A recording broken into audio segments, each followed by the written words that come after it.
Hello, everyone. Welcome to the workshop on judging, specifically on panel management. With me is Alex McCready. She's been judging a lot. A couple of our highlights are being on the EFL panel for WDC in Madrid and also being on the Open Final panel at Black Sea EUDC. Of course, there's a lot more judge breaks, but here we're to mostly to talk about how to do panel management. Hello. Okay, so what are we going to talk about? So it's important to maybe also talk about what the goals are of you as a panel, so we can actually see what you need to do.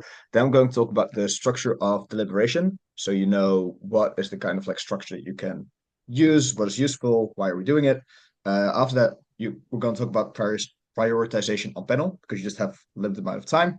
And then specifically, we're going to talk about catered questions, which will actually help with being able to get to a conclusion quickly. And then after that, we'll go even more specific with time management and also on how to deal with disruptive panelists, which is the pain of the existence of a chair. So let's just maybe talk about the goals. As you might remember from previous judging workshops, they're kind of like three things that you need to do as a chair, and they're kind of like always pulling you in different directions. So the first thing is that you need to do is you need to be on time. So you need to stick within that 15 minutes of deliberation where you're going to need to have discussed every single team, and you need to have done the speakers course. But also you need to make sure that everyone has had their say. Again, like these judges are taking up their time and their effort to just listen to debate. It's only proper if you also give them the opportunity to actually have their say, and they will also say useful things, even if they might have slightly different views than what you're saying, or maybe a different way that they are talking about the debate. Um, and then what's also then important is even though everyone needs to talk, you also need to come to a conclusion, preferably a unanimous conclusion. That would be great, but oftentimes with judging, sometimes the comparisons are so close, you just need to split, like you're not able to come to a unanimous decision, and that's absolutely fine. But those of those things are like lingering and kind of like pulling you in a lot of directions. So the main idea that we're going to focus on how to basically ensure that you do the last two while still doing the first one. So how to make sure everyone has a say and how do you come to a conclusion that's useful and also, how can you be then on time? So let's just maybe talk about the structure of the deliberation because this will already help a bit with time management. So in the beginning, it is, I think, best to give everyone a bit of time to think because people will say a lot of words. You might have forgotten exactly what OG has said or proven. And just being able to just take a look over your notes and see if you maybe forgotten kind of like arguments is just overall good and gives you the opportunity to also think of some questions. So it might be that you already have an idea or you're done earlier. At the time, you can also already start thinking about questions you want to ask. You can already think about maybe a contentious thing in debate that you think will be come up during the um during the panel or like during discussion. And then after that, you kind of like gather initial calls. If people are pushing after 3 minutes, they still need more time. I think it's best to actually just say like, no, we do need to move on. You can say we need to do this in order of time, but also sometimes it's just actually useful to discuss with people kind of like what you credit or what you cannot credit, and it becomes more of a actual deliberation and not really like a discussion or debate. And then it doesn't matter if you have every single ordering. If you just have hints or you have questions that you know need to be answered, that already is going to be quite useful. So you can also highlight this towards your panelists. After that starting period, that's the moment where you're going to discuss like the different sides. And what's important that you need to do is that you need to discuss kind of like each clash of the six clashes that exist. And this technically means that you would need to spend 1.5 per 2 minutes per clash. But it might be the case that, right, if opening governments beat opening opposition and closing government beats opening government, then relatively quickly you can do the short diagonal clash, which is closing government compared to opening opposition. So what is most important is that if you feel like something's going to be contentious or something's going to be very important, you can spend a bit more time on that. And then you can focus on, again, maybe if you focus on first CG compared to OG, then you don't need to put that much time into CG compared to OO. So it's also a bit of smart fix that you can do here. And after that, you have, again, 2 minutes after that discussion, and you need to basically discuss speaks. And I think this is also actually a discussion. So you can have you should have the skill ready. You should most likely suggest things. So be like, hey, do we think for this speaker this applies? And then you can just go on. The best way I tend to do it is to go from the team that speaks first, then going down, but you can also do it the other way around, going from the low speaker going up. And that way you're kind of like comparing the teams. You can make it close. And you can again make this an actual discussion. So you could be like, do you feel like most of the claims were actually proven, or were there actually quite some logical gaps that they had?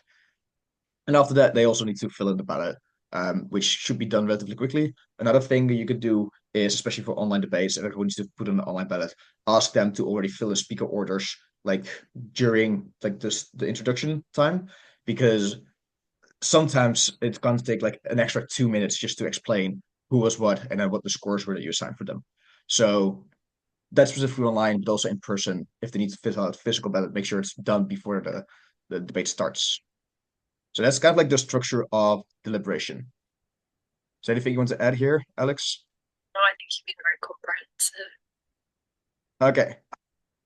Now, then take the stage on prioritization on the panel. So I think there's a few things to bear in mind. Firstly, I think it depends on how the debate has played out, because sometimes you have a relatively simple debate or you have lots of disagreement on the panel. So normally when I have a lot of people disagree on a panel, I work from OG to OO to CG to CO, so doing it in order and bringing each team in as they spoke in the order in which they spoke, so that it becomes easier to just clarify what happened in the debate and what type of comparisons you're doing. It also is easier to compare like CG to top half or CO to top half rather than necessarily having to do each individual comparison bit by bit, especially if you're already using quite a lot of time. But I think in other debates where it's more clear perhaps that a team has taken the first or fourth, you're then able to very specifically ask why they took the first or why they took the fourth. And that's, I think, firstly, how you prioritize some of the questions that you ask right at the start of the discussion. But I think then if you're asking people about those things specifically, it's easy to ask the person who is in the minority, so who is disagreeing the most with the call that the majority of people on that panel have. Ask them to explain it, and then ask someone else to explain why it might be in the other direction. And it's always really important to be listening to the like minutia of the things that people are saying, so that you can ask questions or understand the reasons as to why people have the opinion that they do, in order to be able to ask the questions that allow them to come to a different opinion, or like work out the thing that will change their opinion in the debate in order to be able to reach some form of consensus. And this is, I think, how you're able to then react to the questions that you're asking people in the first instance. But obviously, in a lot of situations, you have people on the panel who have done less judging than you as the chair. And I think it's very useful to then have listened to those things so you can insert yourself in order to be able to try and convince people in order to be able to then reach that unanimous conclusion. If you have got a trainee on your panel, it's normally useful to ask them first so they have the opportunity to say things, as opposed to if you've asked them after everyone else has already described what's already happened in the debate, so you've not really left anything for them to say. And also ask them last to make sure that they like understand the process by which you've reached the call in the first place. And I think it's also very important to ask people very specific questions, because if you say, what happened in the debate, obviously people go on for quite a long period of time. So be very specific about the questions you ask in order to be able to manage your time better and like create the right type of prioritization on the panel. Yeah. I actually have one question for you, Alex. What's Mm. minutia? Oh, minutia. It's like little tiny details, like the little Okay. details of something. So it was a very EPL word that I whacked out right there. No, yeah, I absolutely agree with like needing to actually pay attention to what they're saying. And if it's not clear from the speech, you can also ask that question after them. Be like, hey, you said this, but just to get you right, this is the main question that you have, or this is the main problem that you have, just to make sure that Yeah, everyone is kind of like exactly. on agreement. Yeah. Yeah. Um, so I think you need to obviously, I think it's the different thing between being a panelist and a chair. As a chair, your job is to manage a discussion and try to reach a conclusion. So I think that impacts where you insert yourself. When you insert yourself, ask very specific questions in order to be able to work out exactly what people's grievances are or exactly where the issues are. And you can also make sure that you sort of summarize the thing that someone has said, specifically if another panelist seems like they don't understand what the contribution was in the first place. Because I think sometimes that clarifies the things that have happened in the debate, but also clarifies the things that happen within that discussion. When you're being watched by a CA, none of this should really change. Although I think you should try and let the people speak before the CAs do. So I wouldn't ask CAs first what their opinions were, unless obviously they're your only panelist. But make sure that I'd say that you leave them to last to ask the questions. If you want to, you can insert yourself slightly earlier just to show that you also have an understanding of the debate. But I think that you should try and maintain the same thing that you do in most instances. Because if CAs are watching you as a chair, they tend to be checking your ability to manage a discussion as opposed to like, can this person understand the things that have happened in a debate? Do you have Yeah. anything to I, add? Yeah, it's specifically, I see that a lot of like judges and chairs tend to be a bit afraid to still call votes, especially if they disagree with the CA. So they either try to spend a lot of time trying to convince the CA, or they try to like just flip when you know that they kind of like disagree. Like it's very clear for someone kind of like questioning you if you're actually agreeing on that or not. Oftentimes, if it's that close, and again your chair being checked, that it's absolutely fair to split. Like a lot of times, it is just a very close comparison. It depends on how you define a word, or do you think that X intuition is a bit stronger than Y intuition? Um, yeah. So again, it doesn't change much. Actually, it just means also that they can value the fact that you're making sure that the deliberation happens on time. So this is I just think, what I yeah, wanted to.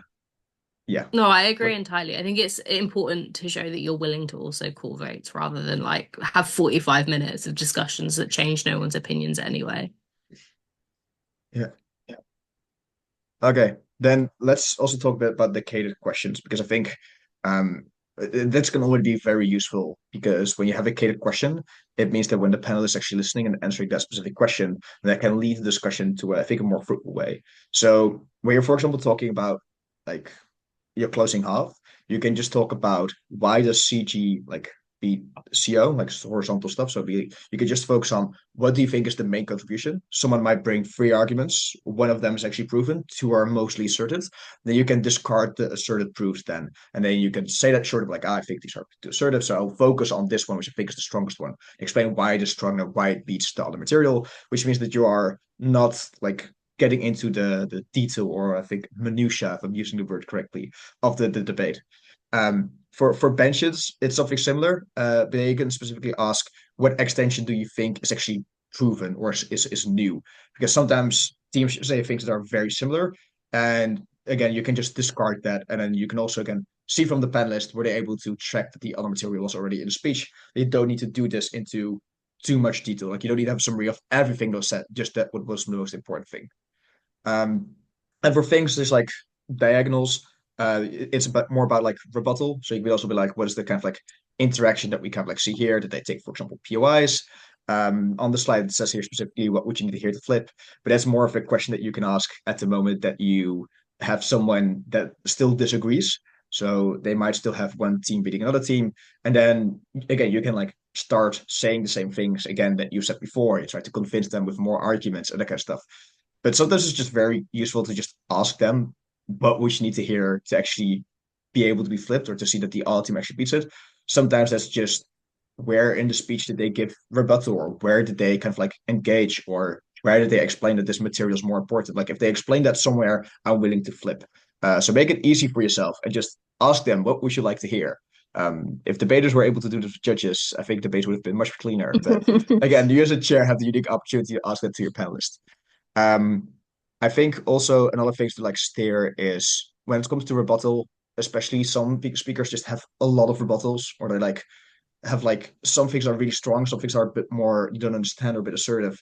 And then again, to fish through the kind of like bullshit, you need to ask yourself, or ask the other person if they can highlight which response you think are the most impactful, and also maybe why. It's important to Yeah. kind of like cater to the panelists here because I know I can be quite extensive and I can try to explain a lot and I like to talk a lot also during deliberation. So if you would have me as a panelist, then you would need to ask me, I guess, a more specific question. Otherwise, I'll maybe branch out. But if you have maybe like a shy panelist or a panelist like starting new, then you could just be like, just what do you think closing government brings? And then you just that's already an easier question explaining what do they think kind of like weighs over them or that kind of stuff. Because then they need to do two kind of things, and it might be a bit more stressful. So cater to your panelists. Sometimes beforehand. Sometimes you'll see this during the deliberation, and you need to adapt. Sorry, Yeah, I Alex, did I find cut you off? myself, I know, I find myself asking at the moment very frequently, why is this important? And also, can you highlight to me where that mechanism actually is? These seem to be the most frequent questions at the moment, I think. But I think that might be a debater's fault rather than a judge's fault. Yeah, yeah. I think, like I said, it's sometimes also the shorter the question, the quicker you can get to the point. I think that's also Yeah. important to note. Okay. Let's see. Catered questions. I think I'm also still doing this slide. Yeah. Steering questions. So I think sometimes you might be thinking that someone is kind of like wrong or maybe inserting themselves or you disagree. And I think then it can be quite good to just have like steering questions to kind of like see where potential problems have that you are, or maybe when you're someone is saying something, but you just want to make sure that you clarify it, that they're able to prove what you think is the most important thing they need to prove to explain why one team beats another. So some kind of like clarifications that you can ask is like, where did he prove X? Or I was saying like, where's this mechanisms? Where did they actually, prove that this is important?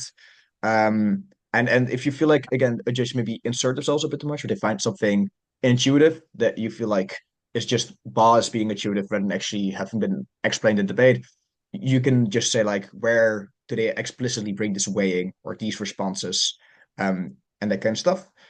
Sometimes it might be again that they feel like this is just logical and they can talk about logical implications and that kind of stuff. That's also good, but then you can also be like, okay, this shows that there's an implicit kind of like reaction, but the extent to which it is implicit also might be harmful to the case. Or it might actually convince other judges that, oh no, there is a reaction that's just implicit. We just didn't track it. Um, and again, like I said, what's like coming to a conclusion, kind of like if you have everyone already had their say and you've already maybe insert yourself and be like, you give the strongest reason why one team should beat the other, and the person is still not convinced, like you can ask them, are you convinced? If you say no, then say, what is it then that you specifically would need to hear to flip? That's the moment you ask it. That's the moment you can kind of like steer discussion. Um, then there are open questions. I feel like sometimes panelists get confused when you're asking an open question as a chair.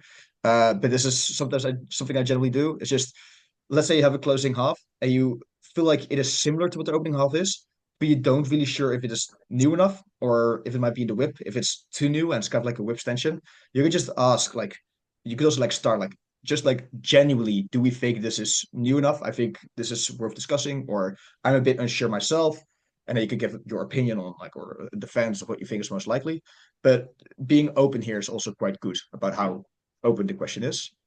And also, I think it's important to also ask yourself like what to weigh. So sometimes people just keep it implicit. They like give an impact and they're like, ah, we help the poor people. And someone says, ah, we help more people. And it's like, okay, which one do we care more about? Is there any explicit reason that they give, or maybe implicit reason or framing or weighing? If not, ask yourself like, what would the average informed voter think? And also, again, if this is where you're starting to disagree with the panelist about, is it new enough? Is it like something that we think is more or less important? You come to the conclusion by this question that I guess is very implicit and we could base on intuitions, but we're kind of like deferring here. This is when, again, calling a vote would I think be more useful than maybe having another 3 to 5 minute discussion where you could try to convince each other what is the average informed voter's true beliefs and that kind of stuff.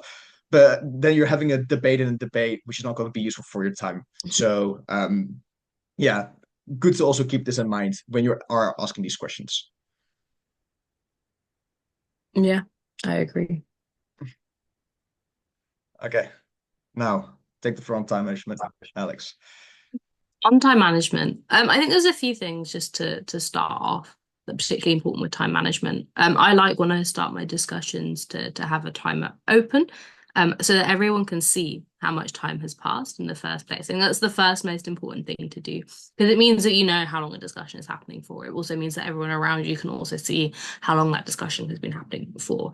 I think it's sometimes very useful to give people boundaries, especially in the first part of deliberation, to give people boundaries for which time they need to stick to. So saying, oh, can you explain top half to me, the most important parts of top half to me in 90 seconds? And that means that when they've reached 90 seconds, or if they're starting to ramble slightly, you feel better in like having to cut them off in the first place. Also because you've already communicated to them that that is the thing that's likely to happen. And then you can allow other people to take part in the discussion. I think it's also like important to remember that it's your job as the chair to make sure that you're cutting people off so that everyone has the ability to engage in that discussion in the first place. And you should be cutting people off when they start to talk about things that are irrelevant. So this is when they start bringing in maybe the CG responses to OO when you're talking about top half, or just bits of material that aren't necessarily relevant to the core claims in the debate.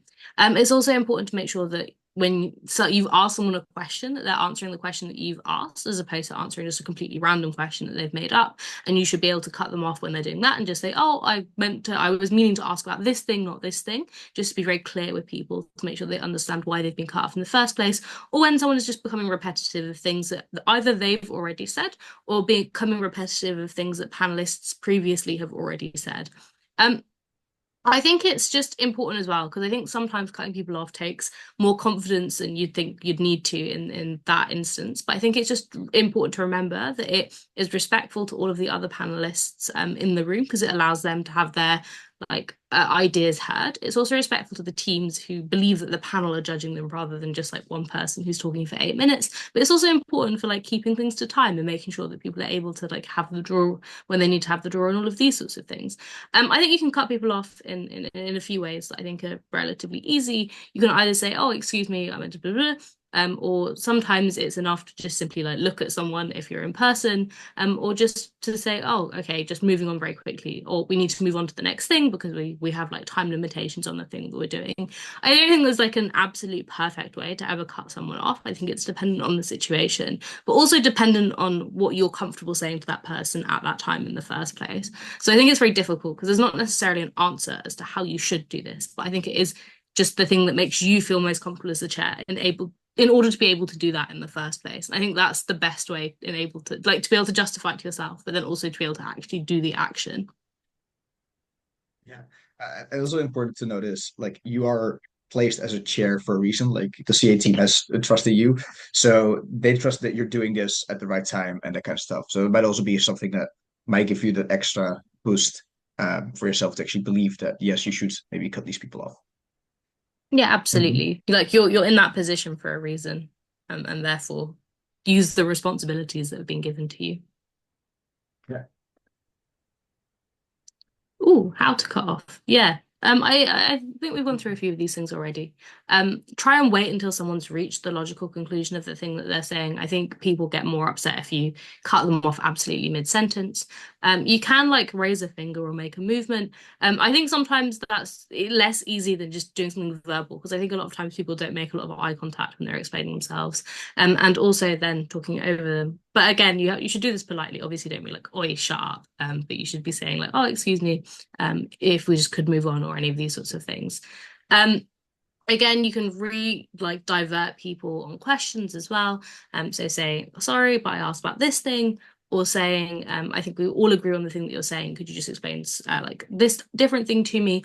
Or for time's sake, I need you to say this thing instead. I think at times as well, if specifically people like to be very descriptive of the things they've heard in debates. So oftentimes it's important to say, "Oh, I don't necessarily need to know the content that was said in the debate, but I need to know how that content interacts." And I think that's, again, a very useful question in sort of making people understand the thing that you're asking them to do, as opposed to like someone who's trying to tell you every single argument that was made on top half. Yeah. I completely agree with everything. So there, don't really have that much to add. Disruptive panelists, do happen relatively frequently. Because I think it's important to remember as well that like people feel like they're under a lot of pressure to like say really smart things and be really clever on panels in order to be able to get feedback, good feedback. So I think a lot of times the reason that people are being disruptive isn't that they don't respect you or they don't like you. It just tends to be that they're trying so hard to prove that they're also judging the debate really well and they understood the things that have happened. I think the ways in which you're able to sort of defend against this is by just being very clear about the sort of time limitations and very clear about the amount of time that people have to answer certain questions by making sure that you aren't scared to cut people off. Even like a few times as well, because people don't always listen the first time. So it's important to be able to like repeatedly cut someone off and not to feel bad about it and not to feel like you're being horrible or anything. Um, Most people are just disruptive because they want to show you they know things. So it isn't like it is genuinely not like malicious in most instances. So make sure that you're like, "Oh, I will still, you can have an opportunity to speak about something at a later point as well. We just also need to include other people's opinions." But yeah, again, as we've said, remember that you're sharing for a reason. So have confidence in that reason. Like you have been put in that position because people believe that you can do these things. And you can because it's not too bad. It's fine if you do cut people off, and it's fine to like have to do those things. People understand that you're doing them because you have to, as opposed to like people be like, oh my God, they're so awful. They've cut me off 3 times. Yeah, yeah. And there's also one of those things where, again, if you're running late, then other people might also be upset. Like maybe the CS are upset because now they can't really have enough time to do announcements, or other like teams can't get enough feedback because they don't have that much time between the rounds anymore. So yeah, it's also like I said, a different kind of respect for other people. So I think we kind of like came now to the end of the workshop, and maybe to kind of like give a conclusion or a takeaway of the most important messages is it is important to try to be on time and like make sure everything happens on time, but it's also important to give everyone the opportunity to like interact. And the best way to do that is by already planning a lot as a chair. So when you have the time to think for yourself, think already what will be quite contentious and deliberation. Let me maybe prepare some like questions already, or maybe prepare how I can persuade it. So maybe I can point out already where in speeches things are said, and also give guided questions and be clear here. So be clear that so can you tell me what CG brings new, not all they brought, but what you think is new. And then that already makes it that the time is going to be spent well. And then at the worst case scenarios where you have maybe a panelist or where you need to cut the person off just to give someone else the floor, have the trust that you need to do this. Give yourself the opportunity or the freedom to do this freely by having things like timers ready, but also sometimes you just need to do this in order for the discussion to happen relatively quickly. Don't get fearful. Just do this. Worst case scenario, you need to call a vote. But yeah, the debate and the tournament must go on. So, is there anything else that you would like to maybe add, Alex? Maybe like a takeaway message or Um, anything yeah, I else? think just remembering as well the dynamics that exist on panels. I think remembering that like people exist in very different contexts. So it's important to remember that each of your panelists is interacting with that situation differently. And if you're nervous, they're probably also nervous. And to make sure that you're trying to make it as like nice an environment for everyone to engage in as possible. Because I think sometimes it can be really intimidating. And I think sometimes chairs don't realize that they're being intimidating. So I think making sure that everyone has a nice experience and feels like they were able to contribute to the decision that's made is quite important, and especially quite important for like making sure that we have novices that come and judge things and that people enjoy judging because we need more good judges. So I think it's particularly important to remember to this should also be fun. People should also be having a nice time. Yeah. And I think with that, we can just end the recording. Let me